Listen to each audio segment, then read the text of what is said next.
First of all thanks for being here in my YouTube channel.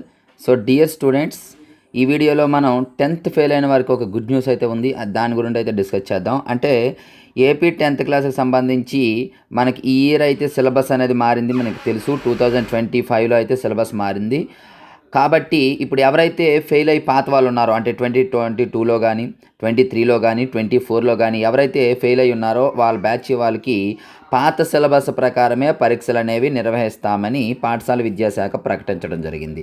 కాబట్టి ఎవరైతే failures ఉన్నారో వాళ్ళకి మాత్రము వాళ్ళు పాత సిలబస్ తోటే ప్రిపేర్ అవ్వచ్చు.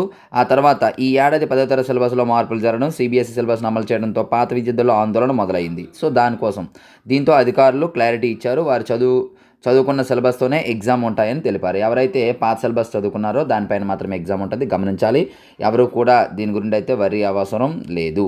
సో 10th క్లాస్లో ఎవరైనా 10th క్లాస్ మ్యాథ్స్ ఫెయిల్ అయి ఉంటే, మ్యాథ్స్ లేదా వేరే సబ్జెక్ట్స్ ఏదైనా సరే ఫెయిల్ అయి ఉన్న వాళ్ళు ఉంటే పాత సిలబస్ ప్రకారం మన దగ్గర మెటీరియల్స్ అందుబాటులో ఉన్నాయి. పాస్ కావడానికి మెటీరియల్ అందుబాటులో ఉన్నాయి. ఎవరికైనా కావాలనుకున్నట్లయితే 9989669395 ఈ నెంబర్కి కాంటాక్ట్ చేస్తే పాత సిలబస్ అనేది మెటీరియల్ ఇవ్వడం జరుగుతుంది. So thank you.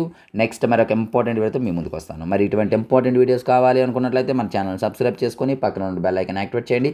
అలాగే ప్రతి మీ ఫ్రెండ్కి కూడా షేర్ చేయండి.